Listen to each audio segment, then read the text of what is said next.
வணக்கம், முத்துக்குமார். நம்ம தமிழ்ஷாட் சேனலில் சப்ஸ்கிரைப் பண்ணுற அனைவருக்கும் என்னுடைய மனமார்ந்த நன்றி. எல்லோரும் டிஸ்க்ளைமர் அண்டர்ஸ்டாண்ட் பண்ணிக்கோங்க. டிஸ்கிரிப்ஷனில் கொடுத்துருக்கேன். நம்ம சேனலில் கொடுக்குற அனைத்து தகவல்களும் ஒன்லி ஃபார் எஜுகேஷனல் பர்பஸ் மட்டும்தான்.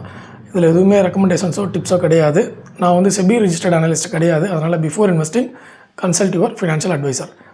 சரி, இப்போ இந்த வீடியோவில் நம்ம என்ன பார்க்க போகிறோம்னா, இந்த ஐடி செக்டார் மிகப்பெரிய அளவில் டவுன் ஆச்சு இல்லையா? இப்போ கரண்ட் சுச்சுவேஷன் என்ன, அதுக்கான காரணத்தை என்ன இன்னும் மார்க்கெட்டில் எதிர்பார்த்துட்ருக்குறாங்க அப்படின்றத ஃபுல்லாக டீட்டெயிலாக பார்ப்போம். அந்த ஏஐ ரீப்ளேஸ்மெண்ட் வந்தது இல்லையா, அது எல்லாத்தையும் டீட்டெயிலாக பார்ப்போம்.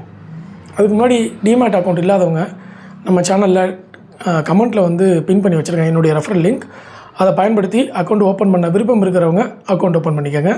டெலிகிராமில் எல்லா அப்டேட்ஸும் அதுலேயும் கொடுத்துட்ருக்குறேன். ஃப்ரீ அப்டேட்ஸ் தான், ஃப்ரீ டெலிகிராம் தான்.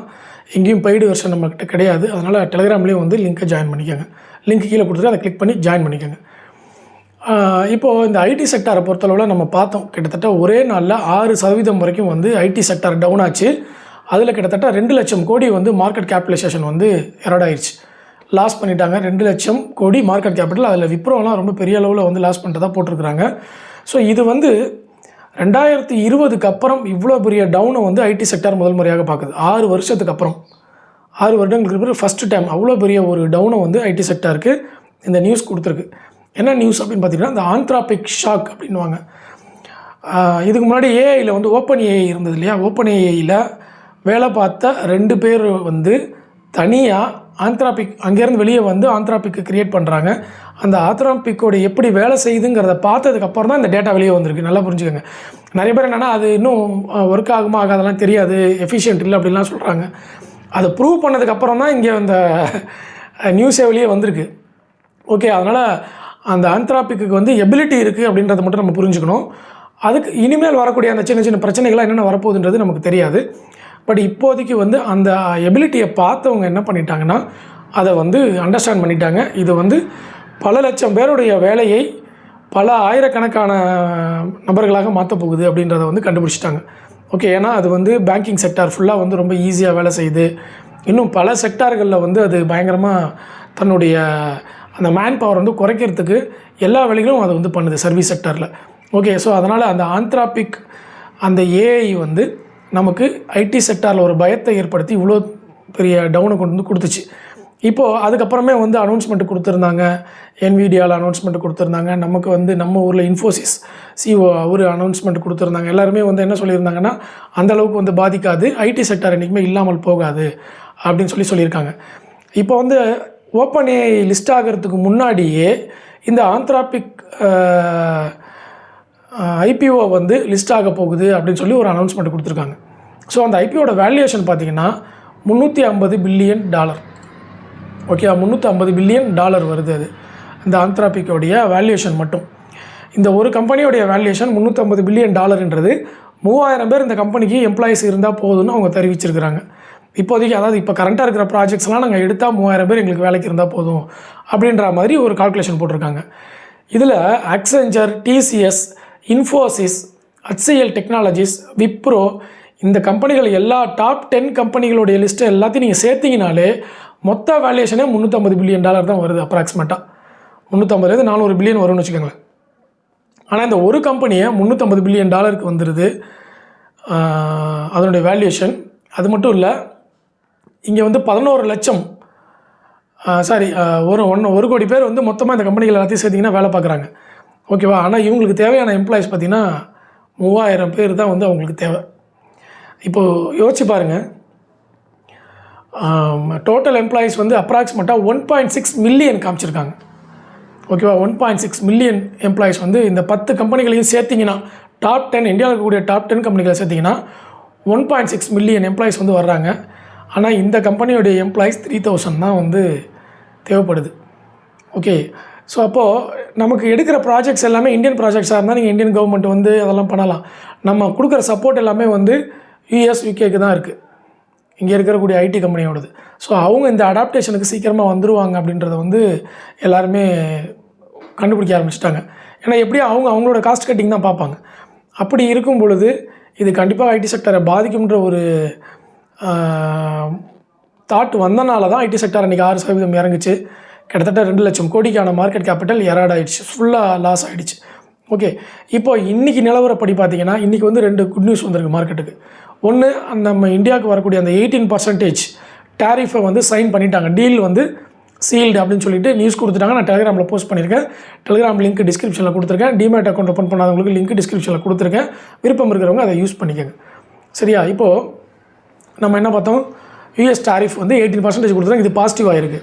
அது இல்லாமல் அடுத்தது என்னென்னா, அந்த யூஎஸ் ஏடிஆர் எல்லாமே அமெரிக்கன் டெபாசிட்ரி ரிசிப்ட் இருக்கும்ல, அதில் வந்து ஐடி கம்பெனிகளெல்லாம் இப்போ கொஞ்சம் அந்த 6% மேலே தொடர்ந்து இறங்காமல் ஒரு 1%, 1.5% ஏற்றம் கொடுத்துருக்குறாங்க. அப்போ அந்த ஐடி செக்டார் வந்து நமக்கு திருப்பியும் கொஞ்சம் அப்படியே அங்கேருந்து மீண்டு வரும் அப்படின்னு ஒரு எதிர்பார்ப்பு இருக்குது. ஸோ இன்னும் ஒரு மாதம் விட்டால் தான் நமக்கு தெரியும். ரெண்டாவது, இந்த ஆந்த்ராபிக் இந்த ஷாக் வந்து இன்னும் எந்த அளவுக்கு இம்ப்ளிமெண்ட் ஆக போகுதுன்னு நமக்கு தெரியாது. சும்மா அரசல் பரசலாக ஒரு நியூஸ் கொடுத்தாங்க, அதில் 2-3 அனலிஸ்ட் வந்து அதை ரிசர்ச் பண்ணிவிட்டு அனௌன்ஸ்மெண்ட் கொடுத்தாங்க, அவ்வளோதான். இது ரியலாக ஆக்டிவேட் ஆகிடுச்சு அப்படின்னா ஐடி செக்டாருக்கு வந்து பெரிய பாதிப்பாக இருக்கும் அப்படின்னு தான் வந்து எக்ஸ்பெக்ட் பண்ணுறாங்க. ஆனால் பெரிய பாதிப்புங்கிறது வந்து எப்படி இருக்குன்னா, மொத்தமாக ஐடி செக்டரே இல்லாமல் போகிற அளவுக்குலாம் இருக்காது. மேபி ஐடி செக்டாரில் இருக்கக்கூடிய ஒரு 20% அல்லது 25% வந்து அது பாதிக்கலாம். அது இல்லாமல் ஐடி கம்பெனிகளும் தன்னைத்தானே வந்து அவங்களும் ஏஐ இம்ப்ளிமெண்டேஷனோட தான் உள்ளே வராங்க. இப்போ ஏஐ கம்பெனிங்கிறது டெவலப் பண்ணாலும் அதை அக்யூர் பண்ணக்கூடிய அந்த ஃபண்டு, அந்த எம்ப்ளாயீஸ் ஸ்கில்ஸ் எல்லாமே வந்து இந்த ஐடி கம்பெனிக்கிட்ட இருக்கிறனால அவங்க தான் அதையும் வந்து இம்ப்ளிமெண்ட் பண்ணுவாங்க. அதனால் ஐடி கம்பெனிக்கான வருமானம் பாதிக்காது அப்படின்னு ஒருத்தர் சொல்லியிருக்காரு. ஆனால் எம்ப்ளாய்மெண்ட் குறையும் அப்படின்னு சொல்லியிருக்காரு. லாஸ்ட் டைமே பார்த்தீங்கன்னா டிசிஎஸில் 12,000 பேர் எடுத்தாங்க. இன்னும் சில கம்பெனிகள்லாம் நிறைய பேர் வந்து வெளியே போகிறதுக்காக அந்த லிஸ்ட்டு இப்போ நீண்டுக்கிட்டே போச்சு இல்லையா, அமேசான் அந்த மாதிரி நீண்டிகிட்டே போச்சு. ஸோ இப்போ இந்த மாதிரிலாம் வரும்பொழுது இன்னும் அந்த எம்ப்ளாய்மெண்ட் வந்து அதிகமாயிருமோ அப்படின்ற ஒரு ஃபியர் தான் மார்க்கெட்டை நேற்றுக்கு சரிச்சு விட்டுது. சரி, இப்போ வந்து இன்றைக்கி நமக்கு பாசிட்டிவான நியூஸ் வந்து 18% ஜிஎஸ்டி, ஜிஎஸ்டின்ற மாதிரி 18% டேரிஃப், யூஎஸ் இந்தியாவோட டேரிஃபில் வந்து 18% வந்து டீல் சீல் ஆகிருக்குன்றதை கொடுத்துட்டாங்க. அதுக்கப்புறம் அமெரிக்கன் டெபாசிட்ரி ரிசிப்ட் எல்லாமே வந்து பாசிட்டிவ் மோடுக்கு வந்திருக்கு. அதனால் நமக்கு திங்கக்கிழமை கொஞ்சம் மார்க்கெட்டு ஐடி செக்டர்லாம் கொஞ்சம் ஓகே ரெக்கவர் ஆகும் அப்படின்ற மாதிரி ஒரு எக்ஸ்பெக்டேஷன் இருக்குது. அதை வந்து நம்ம பொறுத்திருந்து பார்க்கணும். அடுத்த முக்கியமான டேட்டா தங்கம் மற்றும் வெள்ளி. தங்கம் வெள்ளியை பொறுத்தளவில் 2% வந்து யூஎஸ் மார்க்கெட்டில் தங்கமும் வெள்ளியும் ஏற்றம் கொடுத்துருக்கு. அப்போ நம்மளும் வந்து ஒரு 1.5%, 2% வரைக்கும் ஏற்றத்தை எதிர்பார்ப்போம். கோல்டு பீஸில் 2% கோல்டு ஏறுதுன்னா கோல்டு பீஸில் 4% ஏறுது. ஏன்னா ப்ரீமியம் அள்ளி உள்ளே போடுறாங்க வேகமாக போய் வாங்கிறதுக்காக. ஏன்னா கமோடிட்டியில் வந்து நமக்கு மார்ஜின் வேணும், அது வந்து எக்ஸ்பைரி டே இருக்குது. அதனால் என்ன பண்ணுறாங்கன்னா கோல்டு பீஸில் வந்து இன்வெஸ்ட்மெண்ட் பண்ணும்போது என்ன பண்ணுறாங்க, அதனோட ஐஎன்ஏவியை விட அதிகமாகவே வந்து ப்ரைஸ் போனாலும் பையிங் செல்லிங் நடக்குது. அப்படி பார்க்கும்போது அங்கே 2% ஏறுது கோல்டு அப்படின்னா இங்கே வந்து ஒரு 3% வந்து ஏறிடுது gold fees and silver fees. So expectation வந்து தங்கம் வெள்ளிக்கு பாசிட்டிவ் மோடுக்கு கொஞ்சம் திரும்பி இருக்குது. அப்புறம் வந்து என்எஸ்சி ஐபிஓ வந்து வரப்போகுது, அதை வந்து நம்ம கவனிக்கணும்.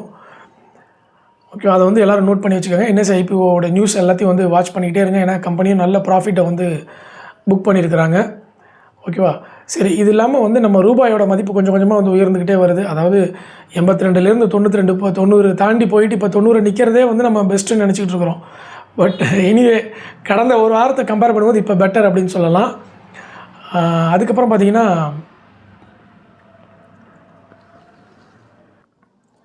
அதுக்கப்புறம் வந்து அந்த டேரிஃபில் பெனிஃபிட் அடையக்கூடிய செக்டார்ஸ் அப்படின்னு பார்த்திங்கன்னா gems and jewellery, textiles and apparels, agriculture, அதுக்கப்புறம் leather and footwear, home decor, machinery and parts, toys, இதெல்லாம் வந்து நமக்கு நல்ல ஒரு செக்டாராக வந்து பார்க்கப்படுது. பிகாஸ் ஆஃப் இந்த டேரிஃப்னால் இந்த செக்டார்லாம் கொஞ்சம் நம்ம கவனிக்கணும்னு சொல்லியிருக்காங்க. ஓகேவா?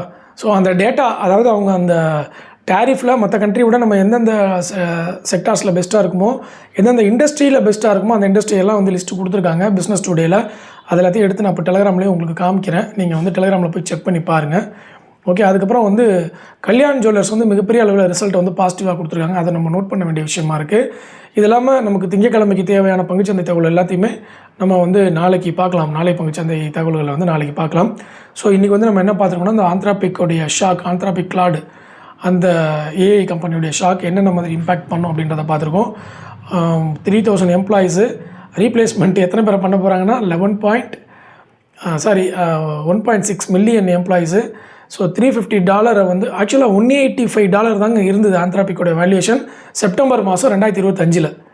அக்டோபர், நவம்பர், டிசம்பர் 3 மாதம், ஜனவரி 4 மாதத்தில் $350 டாலர் மில்லியன் டாலரை வந்து தொட்டுருச்சு. ஸோ அப்போது எவ்வளோ வேகமாக அந்த கம்பெனி வளர்ந்துட்டு வருதுன்னு பாருங்கள். இதுக்கு காரணம் NVIDIA. ஓகே, இந்த அந்த கம்பெனிகள் தான் அதுக்கு மேஜர் ரீசனே. அவங்களே வந்து அதோடய வேல்யூஷனை வந்து ஏற்றுறாங்க.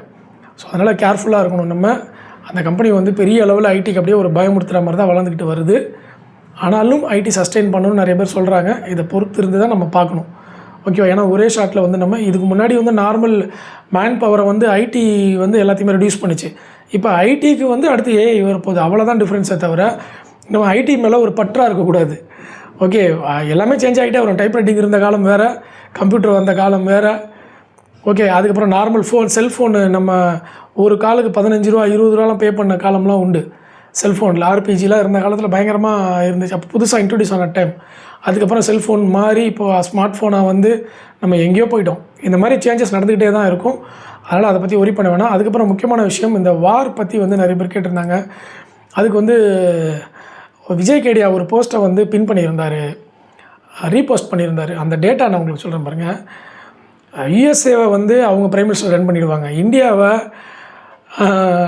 நம்ம பிரைம் மினிஸ்டர் ரன் பண்ணிவிடுவாங்க. ஸோ உங்கள்கிட்ட இருக்கிறது உங்களுடைய 50,000 போர்ட்ஃபோலியோ. ஓகே, அவங்கவுங்க வேலையை பார்த்துருவாங்க. அதே மாதிரி பிக் ப்ராப்ளம்ஸை solve themselves. Don't worry about Israel or USA, you focus on your portfolio அப்படிங்கிறத வந்து அவர் பின் பண்ணியிருக்காரு விஜய் கேடியா.